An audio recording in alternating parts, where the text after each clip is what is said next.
Yeah Guntur కారానికి ఎగ్జాక్ట్గా competitor ఇది. ఈ మధ్యకాలంలో తెలుగు రాష్ట్రాల్లో జరిగిన రాజకీయ పరిణామాల్లో కేసినేని నాని నిర్ణయమే హైలైట్ అని చెప్పాలి. నాని తీసుకున్న స్టెప్ రాజకీయ వర్గాల్లో అతి పెద్ద చర్చకు దారితీసింది. అనూహ్యం కాకపోయినా ఆశ్చర్యం కలిగించిన నిర్ణయం అది. కాకపోతే గ్రౌండ్ వర్క్ చేసిన తర్వాతే ఈ డెసిషన్ తీసుకున్నారు. ఇంతకీ ఏమిటా గ్రౌండ్ వర్క్? కండిషన్స్తోనే వైసీపీలో చేరేందుకు ఆయన ఒప్పుకున్నారా? చూద్దాం. కేసినేని నాని ఇలా వైసీపీ మీడియా పాయింట్ నుంచి మాట్లాడతారని ఎవరూ ఊహించలేదు. విజయవాడ రాజకీయాల్లో ఇదో సంచలనం, ఊహించని పరిణామం. నిజానికి కేసినేని నాని పార్టీ మారతారనే టాక్ ఎప్పటి నుంచో ఉంది.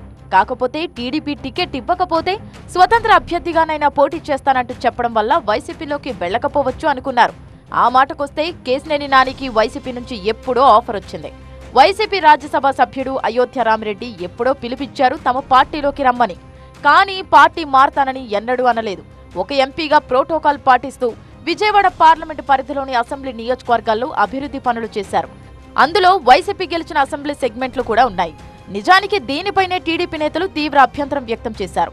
కానీ నాని మాత్రం తన స్టాండ్ మార్చుకోలేదు. ఎంపీగా అభివృద్ధి కార్యక్రమాలను ఎవరితోనైనా సరే కలిసి పంచుకుంటానని, ప్రజలకు మంచి చేయడానికి పార్టీలతో పని లేదని చెబుతూ వచ్చారు. ఈ మాటలు కొందరు టీడీపీ నేతలకు అస్సలు మింగుడు పడలేదు. పైగా తిరువురు సభకు ఏర్పాట్ల కోసం వెళ్లినప్పుడు నానా రభస జరిగింది. తిరువురు కూడా విజయవాడ పార్లమెంటు పరిధిలోకే వస్తుంది. అందుకనే పార్టీ తరపున వెళ్లారు. కానీ తిరువురు సభ ఏర్పాట్లకు కేసినేని నాని ఎందుకు వెళ్లారనే ప్రశ్న లోకేష్ నుంచి వచ్చిందని స్వయంగా నానినే చెప్పారు. దీంతో అప్పటి నుంచి ఇష్యూ మరింతగా రగులుతూ వచ్చింది. ముందుగా కేసినేని శ్వేత కార్పొరేటర్ పదవికి రాజీనామా చేశారు. ఆ తర్వాత కేసినేని భవన్ పై టీడీపీ జెండాలు తొలగించారు.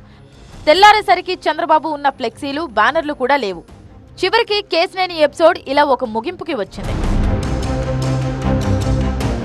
వైసీపీలో చేరిన కేసినేని నాని టీడీపీ అధినేత చంద్రబాబు, నారా లోకేష్ పై ఓ రేంజ్లో విరుచుకుపడ్డారు. తీవ్రమైన ఆరోపణలు కూడా చేశారు. టీడీపీ కోసం 2,000 కోట్ల రూపాయల వ్యాపారాన్ని కూడా మూసేసుకుంటే చంద్రబాబు మాత్రం తనను దారుణంగా అవమానించారని, కావాలని తిట్టించారని చెప్పుకొచ్చారు. లాస్ట్లో చంద్రబాబు మోసగాడు అంటూ ముగించారు. దీనికి టీడీపీ నుంచి కూడా కౌంటర్లొచ్చాయి. బుద్ధా వెంకన్న అయితే పిల్లలపై ప్రమాణం చేస్తూ నానికి ఛాలెంజ్ కూడా చేశారు. చంద్రబాబు మోసగాడని చెప్పి ఈ ప్రపంచానికి తెలుసు. కానీ ఇంత పచ్చి మోసాలు చేస్తా, దగాలు చేస్తా, కుటుంబాల మధ్య చిచ్చు పెడతా ఈ రకంగా చేయడం భావ్యం కాదు. అంటే అన్నదమ్ముల మధ్య చంద్రబాబు నాయుడు గారు గొడవలు పెడతాడా? కేసినేని చిన్నికి, కేసినేని నానికి 1999 నుంచి గొడవలు ఉన్నాయి. ఆటోనగర్ పోలీస్ స్టేషన్లో ఎఫ్ఐఆర్లు నమోదయ్యి ఉన్నాయి. ఆ నమోదైనటువంటి ఎఫ్ఐఆర్లు చూపించమంటావా, లేదా నువ్వు చెప్తావా ఉన్నాయని?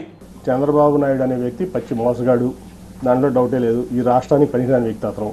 సరే, జనం దేవుడు అనుకుంటారా, లేదా కులపరంగా అనుకుంటారా, మీడియా పరంగా అనుకుంటారా, లేదా మరి ఎందుకు అనుకుంటారు అది ఇది. కానీ చంద్రబాబు గారు మోసగాడా? నీలాంటి వాడికి టికెట్ ఇచ్చి నందుకు మోసగాడు చంద్రబాబు గారు. ఆల్రెడీ 2 సార్లు గుడివాడు నానిగారికి టికెట్ ఇచ్చాడు, వాడిదే కొత్తాడు. వంశీకి 3 సార్లు ఇచ్చాడు, వాడేదే కొత్తాడు. నీకు 2 సార్లు టికెట్ ఇచ్చారు, అదే కొత్త. మీ అందరికీ అసలుకి సిగ్గు అనేది ఉందా? నువ్వేంటి చంద్రబాబు గారి స్థాయి ఏంటి? చంద్రబాబు గారు నీ మీద మాట్లాడించాలని నిన్ను తన్నించాలంటే 5 నిమిషాలు. ఆశపడకుండా నిజాయితీగా పార్టీ కోసం, ప్రాంతం కోసం, ప్రజల కోసం కష్టపడ్డా.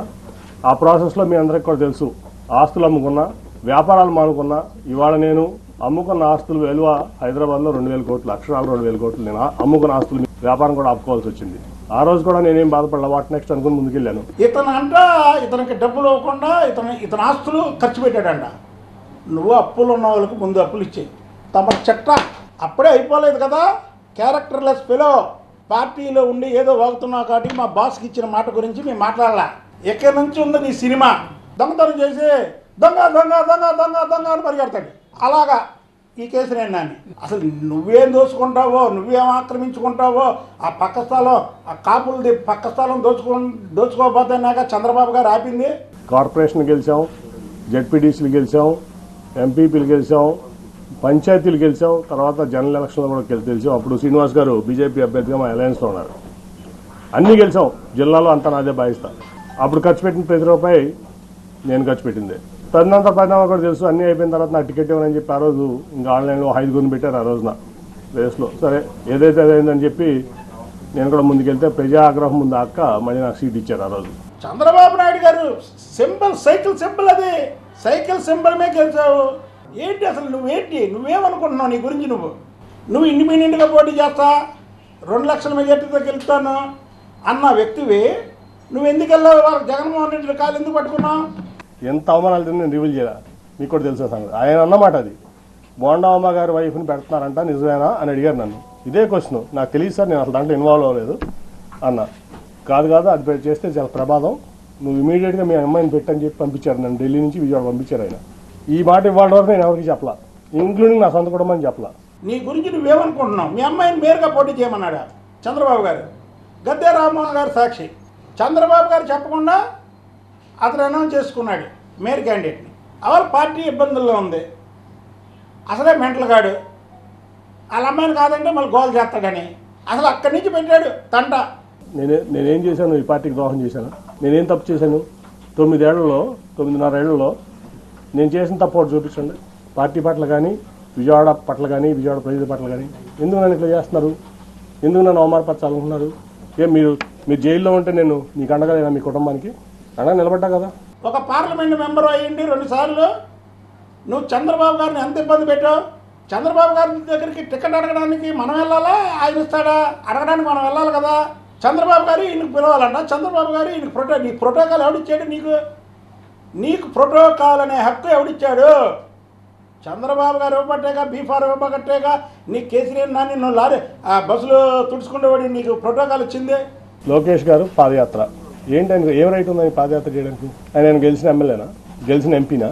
ఏం రైట్ ఉంది అంటే? చంద్రబాబు నాయుడు గారు కొడుకు కాబట్టి ఓడిపోయినా గెలిచినా నువ్వు ఎట్లా అయినా సరే పార్టీ మీ నాన్నగారిది కాబట్టి నువ్వు ఏదేం చేస్తావా? ఏం త్యాగం చేసావు ఈ సమాజం కోసం, ఈ రాష్ట్రం కోసం? నువ్వు ఒక ఎంపీ వచ్చి నువ్వు ఓడిపోయిన ఎమ్మెల్యే, నువ్వు ఒక ఎంపీ వచ్చి నీకు జీహుదురు అనాలా? గెలిచిన ఎంపీ, యాంటీవేవ్లో గెలిచిన ఎంపీ, నీ యోగాలో నేను పాల్గొనాలా? ఎట్లా పాల్గొంటాను? ఏం ప్రోటోకాల్తో పాల్గొంటాను? నువ్వు ఆఫ్టర్ ఆల్ ఓడిపోయిన ఎమ్మెల్యే నా ముందు. ఆఫ్టర్ ఆల్ పార్టీ రిసోర్సెస్ వాడుకున్నావు, పార్టీ ఇన్ఫ్రాస్ట్రక్చర్ వాడుకున్నావు, మీ నాన్నగారి పలుకుబడి వాడుకున్నావు, మీ తాతగారి పలుకుబడి వాడుకున్నావు, అన్నీ వాడుకుని నువ్వు ఓడిపోయావు. నువ్వు నాకు రూపాయి డబ్బు ఇవ్వలేదు, నువ్వేమి ఇవ్వలేదు, నేను గెలిచాను 2 సార్లు. నీ పార్టీని బుధాల మీద పెట్టి మోసా కృష్ణా జిల్లాలో. ఏం రైట్ ఉంది నీకు? ఏం త్యాగం చేసావు ఈ పార్టీ కోసం కానీ, సమాజం కోసం కానీ? నువ్వు ఏం రైట్తో యోగాలం చేసావు? లోకేష్ బాబు పక్కన అన్ని యంత్రాంగాలు ఉపయోగపడితే అన్ని ఇచ్చేస్తే లోకేష్ బాబు ఓడిపోయాడంట. ఇతనికి డబ్బులు ఇవ్వకుండా ఇతని ఆస్తులు ఖర్చు పెట్టాడంట. నీ చిట్టా ఇదిగో ఇక్కడ ఉంది, నువ్వేంటో అనుకుంటున్నావు? గంగా నదిలోంచి సముద్రంలో దూకినట్టు ఉంది. ఎవడు చేసిన కర్మ వాడు అనుభవించ తప్పదమ్మా. ఫైనల్గా జగన్మోహన్ రెడ్డి గారు అయితే పేదల పక్షపాతి, నిరుపేదల పక్షపాతి. సరే డెవలప్మెంట్ అవ్వదు, అడిగిట ఉంది, కానీ ప్రజలను హ్యాపీ పెట్టే దాంట్లో దాదాపు 2 లక్షల కోట్ల చిల్లర వాళ్ళ వరకు సంక్షేమం ఇచ్చారు ఆయన. ఇంకా ఇస్తానికి కమిట్మెంట్గా ఉన్నారు. చూస్తే చాలాసేపు మాట్లాడటం జరిగింది. సో నాకు బాగా నచ్చారు ఆయన. నచ్చడమే కాదు, ఆయన పథకాలని చూస్తున్నాం, వింటున్నాం. సో ఆయనతో కలిసి ప్రయాణం చేయాలని చెప్పి నేను నిర్ణయించుకున్నాను. వన్స్ నా రాజీనామా ఆమోదం పొందగానే నేను పార్టీలో చేస్తాను. ఆల్రెడీ మీ ఢిల్లీ ప్రెస్ ఎప్పుడో రిపోర్ట్ చేసింది, సంవత్సరాల క్రితం అనుకుంటాను. 40 సీట్ల కంటే ఎక్కువ రావట్లే కూటమికి. చెప్పండి, మళ్ళీ చెప్తున్నాను ఇంకోసారి. ఢిల్లీలో నేను సంవత్సరం క్రితం చెప్పి మళ్ళీ అదే చెప్తున్నా. ఇవాళ జగన్ నీకు దేవుడైపోయాడా? వారం రోజుల ముందే మళ్ళీ టికెట్ ఇస్తుంది అనుకొని జగన్మోహన్ రెడ్డి మటాష్ అయిపోయాడు, జగన్మోహన్ రెడ్డి ఓడిపోతున్నాడు అన్నావుగా. వారం రోజుల్లోనే జగన్మోహన్ రెడ్డి మళ్ళీ గెలుతున్నాడా? 40 సీట్లు తెలుగుదేశం జనసేనకు రావా? చిరంజీవి గారు నీకు రాజకీయ జన్మనిస్తే ప్రజారాజ్యాన్ని కూల్చడానికి కూల్చేశావు నువ్వు. చంద్రబాబు నాయుడు గారు పునర్జన్మిస్తే తెలుగుదేశం పార్టీని కూల్చడానికి చూస్తావు. నువ్వు అన్నం పెట్టిన చేతిని కొరకాలని చూస్తావు, తల్లి పాలు తాగి తల్లి రొమ్మును గుద్దేయడానికి చూస్తావు తప్ప శత్రువుల మీద నీ యుద్ధం ఎప్పుడు చేయవు. నేను ఎప్పుడు ఆయన్ని టికెట్ అడగలా, ఈయన్ని టికెట్ అడగలా. సో నేనైతే జగన్ గారితో సెయిల్ చేద్దామని చెప్పి నిర్ణయించుకున్నా. సెయిల్ చేస్తాను, ఆయన ఏ బాధ్యత తప్పు చెప్తే చేస్తాను. మిగతా ఎంపీల గురించి తెలియదు, కానీ విజయవాడ పార్లమెంట్లో అయితే టోటల్గా 60% టీడీపీ ఖాళీ చేసేస్తాం, దాంట్లో డౌట్ లేదు. ఆఫ్టర్ మై రిజిగ్నేషన్ నేను మానసిక వ్యభిచారం చేయను కొంతమంది లేక, మీకు అర్థమవుతుంది ఎవరో. కాబట్టి నేను రాజీనామా చేసి వచ్చి ఆయనతో సేల్ చేయడానికి, ఆయనతో పాటు సేల్ చేయడానికి పేద ప్రజలకి ఆయన అండగా ఉండే తీరుకు నాకు నచ్చింది. కాబట్టి ఆయనతో పాటు నేను నడుస్తానికి నేను సిద్ధపడ్డాను. ఆయన ఏది ఆదేశిస్తే ఎంపీగా పోటీ చేయమంటాడా, ఖాళీగా ఉండమంటాడా, పార్టీ చూసుకోమంటాడా, విజయవాడ ఎన్టీఆర్ జిల్లాలో ఆయన ఇష్టం. 60% ఖాళీ చేస్తావు ఇంటీరియర్ జిల్లాలో. నీ కేసినేని భవనంలో ఇవాళ ఎవరెవరు పనిచేస్తున్నారో ఒక లిస్టు వదులు, అందులో 60% ఖాళీ చేస్తా. ఇది పనిచేసేవాళ్ళని కార్యకర్తలు ఎందుకు కూడా పీకలేవు నువ్వు. కార్యకర్తల ఎంటుకను కూడా కదల్చలేవు నువ్వు. ఇది తెలుగుదేశం పార్టీ. నువ్వన్నా, నేనున్నా, ఇంకోడున్నా తెలుగుదేశం జెండా భుజాన ఉన్నంత వరకే మనకు విలువ. ఆ తెలుగుదేశం జెండా పక్కన పడేస్తే నీకు విలువ ఉండదు. ఒకవేళ రేపు ఎప్పుడైనా నేను పడేసినా నాకు విలువ ఉండదు. ఈ చంద్రబాబు నాయుడు గారు, ఎన్టీ రామారావు గారు పార్టీ పెడితే చంద్రబాబు గారు ఈ పార్టీని బతికించారు. చంద్రబాబు గారి లెగసీతో ఇవాళ మనందరూ నడుస్తున్నాం. చంద్రబాబు గారిని ఎప్పుడైతే మోసగాడన్నావో ఆ క్షణం నుంచి అయిపోయావు. మొత్తానికి వైసీపీలో చేరిపోయారు నాని. అయితే అన్కండిషనల్ గా మాత్రం కాదని తెలుస్తోంది. తనకు ఎంపీ సీటుతో పాటు మరో 4 ఎమ్మెల్యే సీట్లు కూడా అడిగారనే ప్రచారం జరుగుతోంది. విజయవాడ ఈస్ట్ టికెట్ తన కూతురు కేసినేని శ్వేతకు, విజయవాడ వెస్ట్ సీటు ఎంఎస్ బేగ్, నందిగామ నుంచి కన్నెగంటి జీవరత్నం, తిరువూరు నుంచి నల్లగట్ల స్వామిదాసు, మైలవరం నుంచి బొమ్మసాని సుబ్బారావుకు కేసినేని నాని టికెట్లు అడిగినట్లు ప్రచారం జరుగుతోంది. అయితే సీఎం జగన్ మాత్రం ఒక ఎంపీ సీటు, 2 ఎమ్మెల్యే సీట్లు ఇచ్చేందుకు ఒప్పుకున్నారని చెబుతున్నారు. అందుకే విజయవాడ వెస్ట్ మరోవైపు ఇదంతా ప్రచారం మాత్రమే అనే టాక్ కూడా వినిపిస్తోంది.